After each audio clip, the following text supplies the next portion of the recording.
Alrighty, ladies, gentlemen, welcome back to another episode on Cut Rate History. Today we are going to continue our break from our episodic series on U.S. history, mostly because the World War II episode is going to be really long, and my work has picked up. I just don't have a lot of time. And it seems like you guys like the shorter videos. Anyways, so we're going to do another one of those today on a topic that I don't really think gets talked about, and it has to do with basically how technology negatively impacts PTSD. So let's just get into it. We start out warfare forever.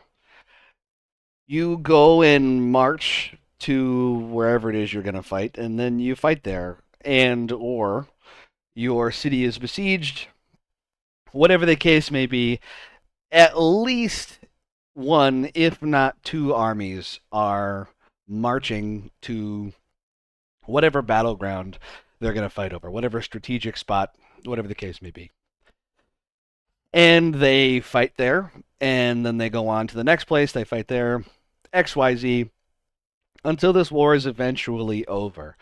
And then you walk home. There is no plane, there's no boat. You walk home. And what this allows for is basically the maximum amount of natural soldier decompression. You, as a soldier, regardless of the horrific things that you may have seen and or done in whatever battles you were in, you are now spending weeks, months walking home with your fellow soldier. And this is going to be a theme that we're going to talk about the whole time. Is you are with guys who were there and saw very similar, if not the same things that you did, and did very similar, if not the same things that you did, and you get to talk, you get to decompress, even if you don't actually talk about it. You don't talk out your feelings in like a modern context. You're still with guys, with other people who understand what you went through. And you get that decompression all the way through until you get home, at the very least, if not more. What we're going to see and what we're going to explore is, as technology advances, this period of being with your fellow soldier who understands you and what you've seen and what you've done, this time period after your combat, going home and decompressing, that period gets shorter and shorter and shorter until we get to modern day where it's a couple of days. So we have the what I'm going to call the it's far beyond the Roman period, but like the Roman style of fighting with pikes and swords. You know, the Greeks. This time period, basically up until we have mass mounted cavalry, and even then, you still have a long time to go home. I mean, it's this style of returning home until you get some sort of motorized vehicle at the very least. It's this way all through, the Napoleonic Wars, the American Revolution, the War of 1812, Mexican American, the American Civil War, all that stuff. Basically, up until World War One, you have eventually, as things in the the 1750s, where there's a lot of global worldwide conflicts, you get to speed that up a little bit on ships as these soldiers are going home. I mean, you're not going to be a British soldier's not going to be walking from India back to the UK. They're going to be on a ship, and that's still at best weeks and months. It's still a lot of time. When this really speeds up is World War One and World War Two.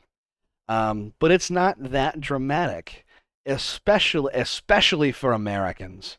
Americans during both world wars are going to be shipped home on massive, you know, aircraft carriers, essentially, in World War II.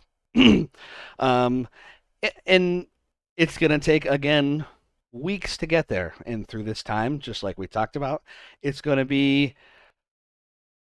if you're, like I said, if you're not actually sitting down and like talking it out, you're at least with people who understand what you went through, what you saw, what you did, who you are, and that is comforting.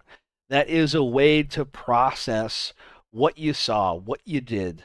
It's not so jarring. The transition back into non-combat life is gradual, and it allows guys to decompress.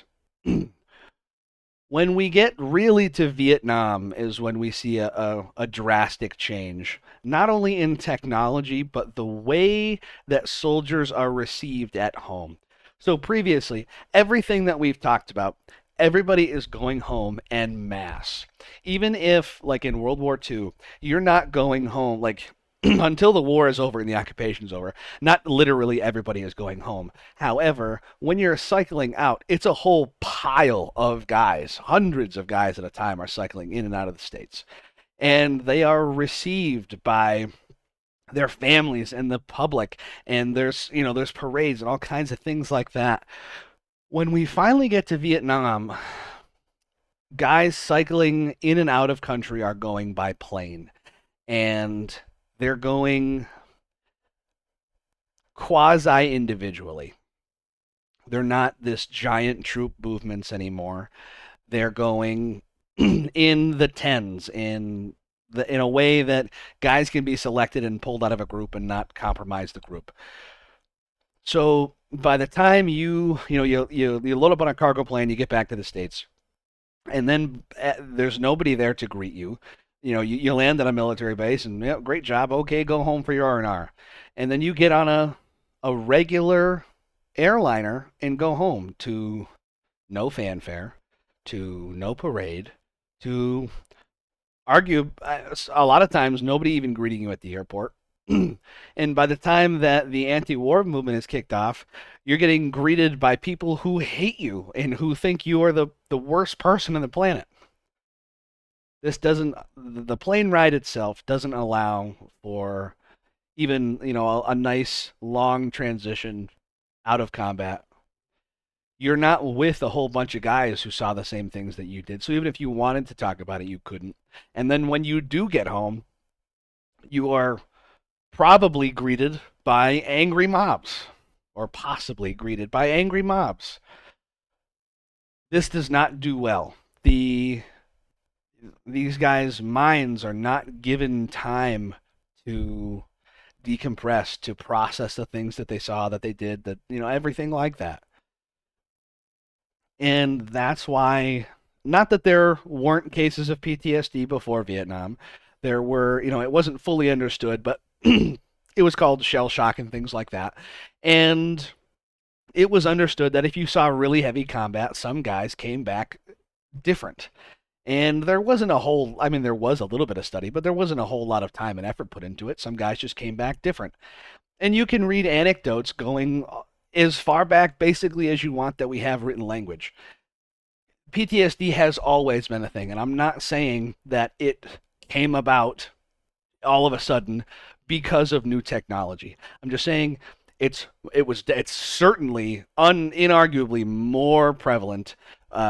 Is seen a lot more across more individuals as there is less and less time for them to decompress. And then by the time of the GWAT, it's basically what was happening in Vietnam, but even faster. Less time to decompress, less time to be with your buddies, to talk it out, to just be around people who understand you. You know, guys who were in Iraq and Afghanistan, you're in country fighting, on a whatever Tuesday afternoon, and by Friday you could be sitting in your hometown restaurant. Like, it's not enough time for your mind to make that transition to to process everything. Um, and that's really all I have to say. It's a much shorter video, and it's not like a, oh, I have the answers to this. It's just more like an awareness. This is, kind of why, as technology increased, as technology bettered itself, we started to see uh, PTSD become more prevalent. And uh, there's this misconception that um, it got studied more or people cared about it more. And then, we were more able to recognize it. And that's why it seems more prevalent today. It's not really the case. It's this lack of decompression time that made it more prevalent to force people to study it. Um, there's just a misconception of the steps in which it happened there. Um, so keep this in mind as we move forward, as we study things, as we talk about things, as you meet people in real life. Um, Kind of like our talk about the difference in why soldiers fight battles and why governments go to war. It's just a good thought process to have and to understand as you move through not only life, but to have it as historical context. Um, that's all. Just a quick, easy, topical video today about something that I don't think gets talked about a lot, but I think is really important. If you made it to the end, I appreciate you coming out. Thank you very much. Um, as much as I hate to say it, leave a like and a comment, subscribe, things like that. It does help. I do want to build this channel. I'd love to do this full time. Um, so anything you can do to interact with the channel, I really appreciate. And I'll catch you in the next one. Thanks for coming out.